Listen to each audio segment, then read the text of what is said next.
Salam alaikum wa rahmatullah. Je voudrais faire une deuxième vidéo pour ajouter certains points pour répondre à Majid Okasha. Parce que c'est juste hier, comme je l'ai dit dans la vidéo précédente, c'est juste hier que j'ai vu sa vidéo où il parle de 4 erreurs qu'il y a dans le Coran. D'ailleurs, Allah dans le Coran, il dit s'il n'était pas divin, vous auriez trouvé des contradictions. Ça veut dire qu'il n'y a aucune contradiction dans le Coran, et puis je vais éclaircir ces points-là. Par exemple, Majid Okasha, il parle de Yajouj ou Majouj. Il dit que comment ça se fait, ils sont bloqués alors qu'ils peuvent aller dans l'autre sens, la terre est sphérique, etc. D'abord, Yajouj et Majouj, il faut pas, on ne sait pas si c'est pas des êtres humains comme nous là qui ont les mêmes habilités, qui ont les mêmes parce que dans le hadith authentique, Allah dira à Isa alayhi salam, isole mes serviteurs, ceux qui vont être sauvés de Yajouj et Majouj. Il lui dira, je vais sortir des êtres que vous n'avez jamais vus. Donc c'est des êtres, on ne sait pas. D'accord? Donc on ne peut pas leur appliquer notre raisonnement et notre logique, etc. Majid Okasha, il dit que bon, ils sont bloqués d'un côté entre deux montagnes alors qu'ils peuvent aller de l'autre côté. Mais d'abord, on ne sait pas comment ils sont. C'est des phénomènes surnaturels, ça d'ailleurs, premièrement. Et puis deuxièmement, même si c'était des êtres humains, bon, même s'ils pouvaient se déplacer, on ne sait pas qu'est-ce qu'il y a derrière eux, on ne sait pas où est-ce qu'ils sont. C'est des choses vraiment surnaturelles. D'abord, comment ça se fait que ça fait des milliers d'années, Dhul Qarnayn, il a fait un barrage avec du métal, avec du fer et puis il les a bloqués. Toutes ces choses-là, on ne sait pas. On ne sait pas comment ils sont, comment ils se déplacent, quels sont leurs. Il se peut qu'ils se déplacent juste dans un sens, ils suivent un champ magnétique, ou je sais pas, on ne sait pas de toute façon. Mais on ne peut pas appliquer toutes nos connaissances à des choses comme ça. La preuve, par exemple, il y a beaucoup de métaphores dans le Coran. Quand Allah il parle de la main d'Allah, les yeux d'Allah, ça ne veut pas dire qu'Allah il a une main, il a des yeux. Allah, on ne peut pas imaginer comment qu'il est. Et puis il y a beaucoup de choses dans le Coran où on voit que Allah il nous donne juste des descriptions qu'on peut comprendre. Il utilise des mots qu'on peut comprendre et des phénomènes qu'on peut comprendre. Donc, Yajouj ou Majouj, on ne peut pas leur appliquer ce genre de raisonnement. On ne sait pas comment ils sont. D'ailleurs, pour faire ce que le prophète, comment qu'il dit, qu'est-ce qu'ils vont faire, c'est incroyable. On peut pas croire que c'est juste des êtres comme ça, qui nous ressemblent, etc. Ils ont d'autres lois, ils ont d'autres... Déjà, dans la vie, on voit des animaux, des oiseaux, des poissons qui ont de drôles de comportements. Présentement, il y a des bactéries qui vivent dans des conditions infernales pour l'être humain. De l'acidité, pas d'oxygène, de la haute température, etc. Donc, tout ça, c'est des signes d'Allah. Il ne faudrait pas que l'être humain pense que il n'y a que lui, et puis ces conditions qui sont bonnes pour la vie, etc. Donc Allah, il le dit dans le Coran, il dit, je vais vous montrer en vous-même et dans les horizons, je vais vous montrer des signes de sa divinité, de sa création, de sa puissance, etc.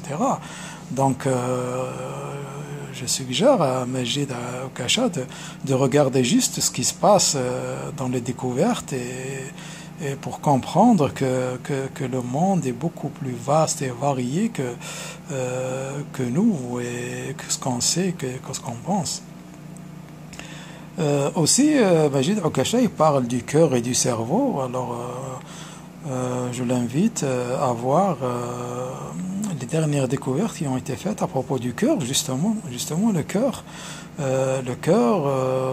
Dernièrement, ils disent qu'il a 40 000 neurones, puis il est très indépendant du cerveau, et des fois c'est même lui qui contrôle le cerveau. Il a un champ électromagnétique 5000 fois plus puissant, il envoie des vibrations avec le rythme cardiaque qui ont beaucoup d'effets sur le corps. Je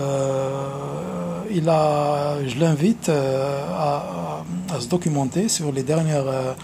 Moi, c'est ce que j'ai entendu ces dernières années. Le cœur a beaucoup de contrôle sur le corps et il est indépendant dans certaines activités. Il est indépendant du cerveau et c'est même lui, question émotion, stress et tout. C'est même lui le maître. Ça aussi, ça prouve la divinité du Coran. Ça prouve on voit maintenant que c'est juste récemment qu'on apprend que le cœur a un rôle beaucoup plus important qu'on le pensait. Ce n'est pas juste une pompe cardiaque, une pompe de sang, c'est beaucoup plus que ça. Donc ça prouve encore la divinité du Coran. Et même il y a un hadith authentique du prophète qui dit que si le cœur est sain, il dit dans le corps humain il y a une boule de chair, si elle est bonne tout est bon, si elle est mauvaise tout est mauvais. Et ça rejoint les dernières découvertes là rejoignent ce qu'a dit le prophète alayhi salatu salam il y a 15 siècles.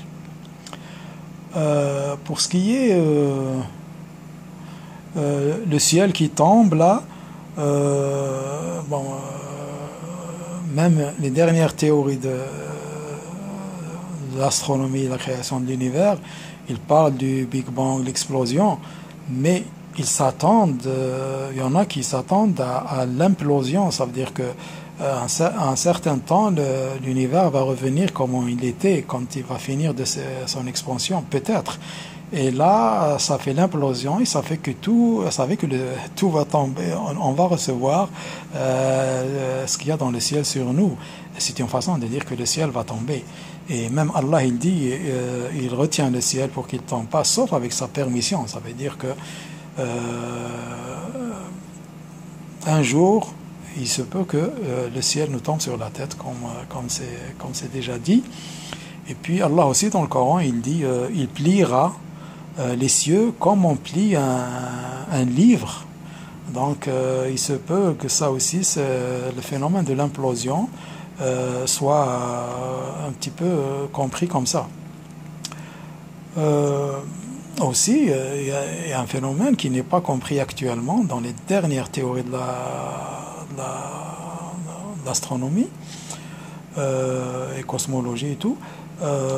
Ils n'arrivent pas à comprendre pourquoi le monde est en expansion. C'est pour ça qu'ils ont inventé la matière noire et l'énergie noire, parce que théoriquement, l'univers ne devrait pas être en expansion. Il n'y a pas assez. Pourquoi il ne ralentit pas après une explosion, puis comme on le voit couramment, quand il y a une expansion, après, vu avec la gravitation, il y a un ralentissement. Or, il continue à s'accélérer. Bon, il parle de matière noire et d'énergie noire, ce qui prouve la faiblesse de la science encore, mais il se peut que ce soit des phénomènes surnaturels, comme il y en a beaucoup en physique quantique, et il se peut que ce soit les effets des anges, il se peut que ce soit... Même en physique maintenant, il y a beaucoup de phénomènes qu'on n'arrive pas à comprendre. Ils commencent à atteindre les limites de la physique. Même en mathématiques, qui est une science exacte, il y a des paradoxes en logique et tout, qui n'ont pas de réponse. Donc tout ça, c'est des signes d'Allah qui nous montrent, ne soyez pas ébahis par la science, par les mathématiques, par tous les développements technologiques et scientifiques. Ne soyez pas ébahis par ça, parce que tout est faillible. La vraie science, c'est la science d'Allah. Parce que la science d'Allah, les lois d'Allah ne changent pas. Elles sont fixes. Tandis que tout ce qui est physique, la médecine, les mathématiques, tout est en train de changer, tout est en train d'être remis en cause en permanence. Et un jour ils disent, même par exemple en médecine, là, ils disent telle chose est bonne, après ils disent bon le cholestérol, ne mangez pas beaucoup d'œufs, après ils disent non, c'est le cholestérol, il est produit par le corps, vous pouvez manger autant que vous voulez, etc. Donc il n'y a rien, qui est vraiment définitif et vraiment sûr à part la science d'Allah. Le reste souvent c'est du tâtonnement, souvent c'est des fois il y a des théories qui sont valables certains temps, mais après un certain temps elles ne sont plus valables. C'est pour ça que c'est ça que je voulais rajouter à la dernière vidéo pour répondre à Majid Okasha.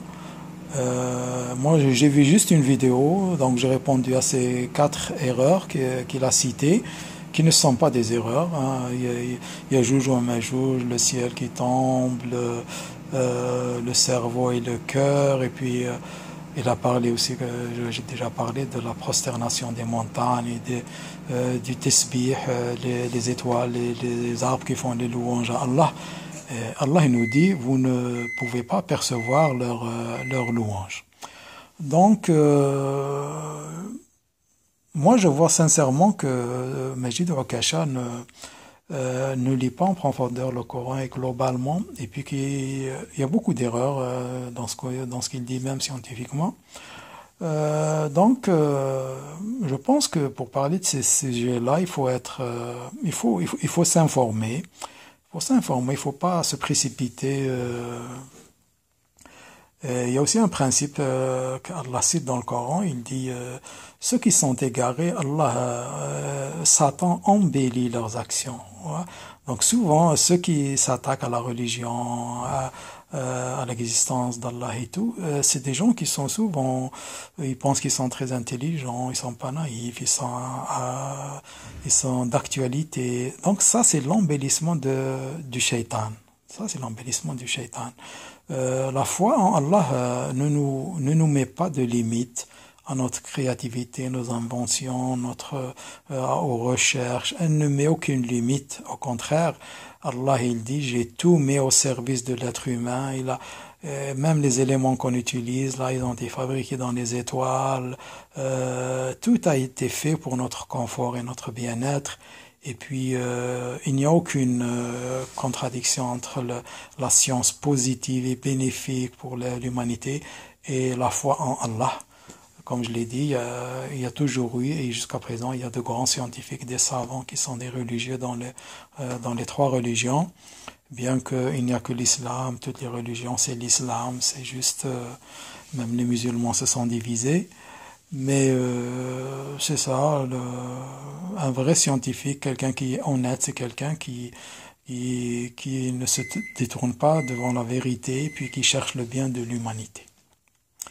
Il ne regarde pas juste ses intérêts, puis sa célébrité, puis ses diplômes et sa carrière, mais il est honnête avec lui-même, même si ça doit remettre en cause tout sa carrière, ses intérêts et tout. C'est ça le vrai scientifique qui a vraiment des valeurs d'un scientifique.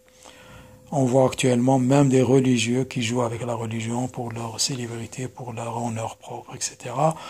Donc, il n'y a qu'un chemin, celui que Allah a indiqué, et celui qui a été montré et démontré par les prophètes et surtout par Mohammed alayhi salatu wassalam, c'est Tariq al-Mustaqim, et puis mettre Allah au-dessus de tout, et toujours préférer ce que Allah a ordonné et éviter ce qu'il a interdit, et reconnaître, croire en l'invisible bien sûr, et toujours partir du principe que ce que Allah a dit est vrai, et puis il est bon pour nous.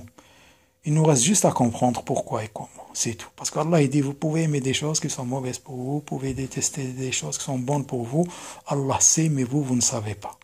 Donc Allah souvent il répète qu'il est le plus savant et puis que nous on est limité, mais on ne connaît pas notre limite, on ne sait pas si on va l'atteindre ou si on est proche ou loin, mais il ne nous est pas interdit, au contraire, et on est encouragé à faire du bien avec notre intelligence, avec tous les bienfaits que Allah nous a donnés, et pas le contraire. C'est pas quelqu'un parce que il est un petit peu intelligent, il a fait des études peut-être universitaires, il commence la première chose qu'il commence à faire, et on a certains qui commencent à s'attaquer à Allah, etc.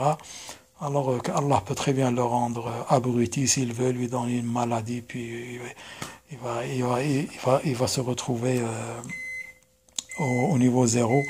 Il faut être sincère, même quand on s'attaque à ces choses-là, il faut être sincère. Et comme a dit Moussa alayhi salam, il a dit au pharaon, tu sais très bien, dans le Coran il le dit, tu sais très bien que c'est Allah qui a créé tout ça. Donc même le pharaon, il savait, parce que ce que dit Moussa alayhi salam, c'est que ce que Allah lui a dit. Donc, moi, Pharaon, il disait qu'il croyait pas que c'était lui Dieu, c'est juste pour des intérêts politiques, pour dominer les gens qui l'entouraient. Mais finalement, il a fini par reconnaître quand il s'est noyé. Donc, il y a beaucoup de gens qui sont comme ça. Et puis, faut être sincère, il faut être honnête, et il faut être conséquent avec ses idées. Il faut savoir pourquoi on dit des choses. Est-ce qu'on les dit juste pour plaire aux gens? Est-ce que c'est à la mode? Est-ce que vraiment on croit en ce qu'on dit? Est-ce que c'est vraiment fondé? Parce que je vois que Majid Okasha, il parle de choses vraiment qui montrent qu'il connaît pas bien le Coran. Il l'a pas complètement lu parce qu'il faut le lire entièrement, parce il y a une complémentarité entre les versets.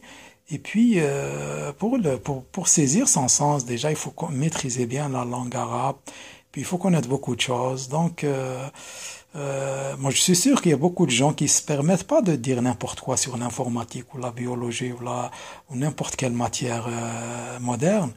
Mais tout le monde se permet de parler de religion alors que peut-être qu'ils n'ont pas lu grand-chose. Alors que quelqu'un, s'il se trouve devant un expert, un informaticien ou n'importe quel expert dans n'importe quel domaine, il se fait tout petit. Il parlera jamais.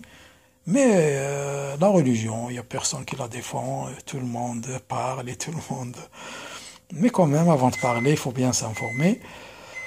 Je pense avoir répondu, dit tout ce que j'avais à dire à Majid Okasha, et puis je souhaite à tout le monde d'être bien guidé, de ne pas se laisser leurrer par la vie de ce bas monde et par le shaitan. Assalamu alaikum wa rahmatullah.